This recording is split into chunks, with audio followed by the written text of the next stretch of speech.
शब्द अलंकारों की श्रेणी में बात करते हैं यमक अलंकार की।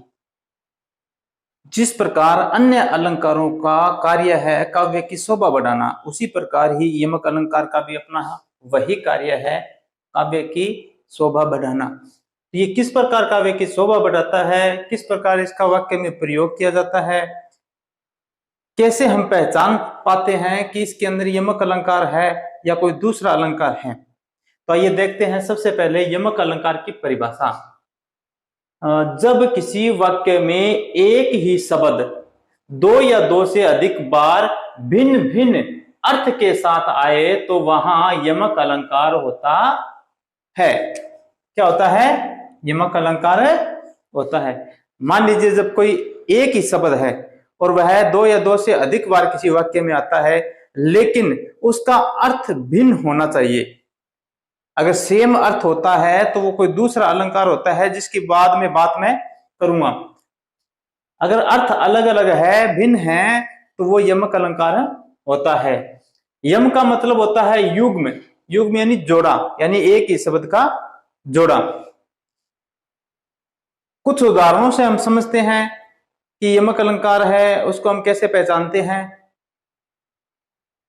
जैसे पहला उदाहरण है, वह बांसुरी की धुनी कानी परे कूल कानी हियो तजी भाजती।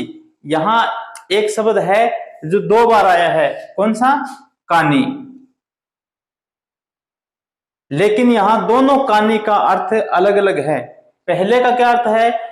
पहले का अर्थ है कानी यानी कान, कानों से संबंधित है, और दूसरा है कानी यानी कूल कानी यानी वंश की मर्यादा। कानी यानी मर्यादा। तो पहले का अर्थ होता है कान यानी कर्ण से है, और दूसरा है कानी यानी मर्यादा। तो यहां शब्द सेम है कानी, लेकिन अर्थ दोनों का अलग अलग है। तो इस प्रकार ये जो वाक्य है ये यमक अलंकार का वाक्य है, या इस वाक्य के अंदर जो अलंकार है वो है यमक अलंकार। इसी प्रकार दूसरा उदाहरण देखते हैं। कनक कनक ते सो गुनी माधकता अधिकाए, वा खाए बोराए नर या पाए बोराए। यहां एक शब्द है कनक जो दो बार आया है, लेकिन यहां इन दोनों का अर्थ अलग अलग है। पहले कनक का अर्थ है सोना, सोना जो धातु होती है, और दूसरे कनक का अर्थ होता है धतूरा। धतूरा एक नशीला पदार्थ होता है। तो यहां दोनों कनक का अर्थ अलग अलग है। इसका अर्थ क्या है कि कनक कनक ते सो गुनी मादकता अधिक है, यानी सोना। पहले का अर्थ क्या है? सोना, और दूसरे का धतूरा। धतूरा क्या होता है? एक मादक पदार्थ होता है। तो क्या होता है इसका? कनक कनक ते सो गुना मादकता अधिकाय। यहां इस वाक्य के अंदर पूरी दोनों लाइनों के अंदर क्या बताया गया?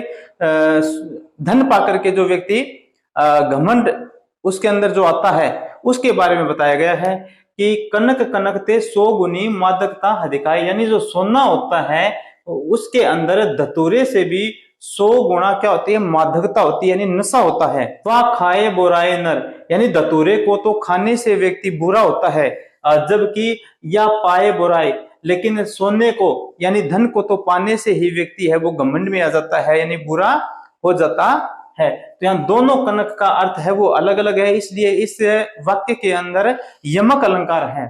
इसी प्रकार अगला वाक्य देखते हैं। माला फेरत जग गया, फिरा न मन का फेर, कर का मन का डारी दे, मन का मन का फेर। यहां क्या है? यहां दो बार मन का शब्द आया है। पहला मन का और दूसरा ये। पहले मन का अर्थ होता है माला। माला के जो मोती होते हैं उनके लिए मन का शब्द आया है। दूसरा होता है मन, यानी व्यक्ति के मन से। तो माला फेरत जग गया, फिरा न मन का फेर, यानी माला फेरते फेरते पूरा जग है वो चला गया, लेकिन मन का फेर नहीं फिरा, यानी उनका मन नहीं बदला। कर का मन का डारी दे, कर का मन का डायरी देख कर, यानी हाथ, हाथ के अंदर जो मन का यानी माला है, जो मोती है, उनको तो छोड़ दे, डारी दे यानी छोड़ दे। मन का फेर, यानी मन का जो मन का है, मन का मन रूपी जो मोती है उसको फेर, यानी अपने मन को बदल, तब जाके तुम जो चाहते हो वो हासिल करे पाओगे। तो यहाँ दोनों मन का अर्थ है वो अलग अलग है। तो यहाँ कौन सा अलंकार है? यमक अलंकार। इसी प्रकार हम देखते हैं काली घटा का घमंड घटा, काली घटा का घमंड घटा।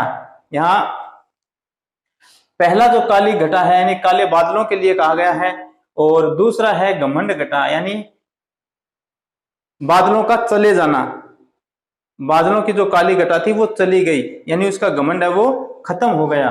तो पहले का घटा का मतलब होता है काले बादल, और दूसरे का मतलब घमंड घटा यानी काले बादलों का चला जाना, यानी उसका घमंड कम हो जाना। जब बादल चले जाते हैं तो उनका घमंड अपने आप ही कम हो जाता है। तो यहाँ दोनों घटा शब्द का अलग अलग अर्थ है, इसलिए यहाँ यमक अलंकार है। अब देखिए, एक अलंकार ऐसा भी होता है जिसके अंदर एक जैसे ही शब्द आते हैं, लेकिन जो एक जैसे शब्द होते हैं उनका अर्थ भी एक जैसा ही होता है, तो वहां यमक अलंकार नहीं होता है, वहां होता है पुनरुक्ति अलंकार। पुनरुक्ति अलंकार के जैसे मैं उदाहरण बताता हूं आपको, जैसे सुबह सुबह सुबह सुबह बच्चे काम पर जा रहे हैं। तो ये जो वाक्य है इसके अंदर सुबह सुबह शब्द 2 बार आया है, लेकिन यहां सुबह सुबह है दोनों का एक ही अर्थ है, सुबह यानी सवेरे के लिए ही कहा गया है। तो यहां पुनरुक्ति अलंकार होता है। जैसे एक उदाहरण और लेते हैं, जैसे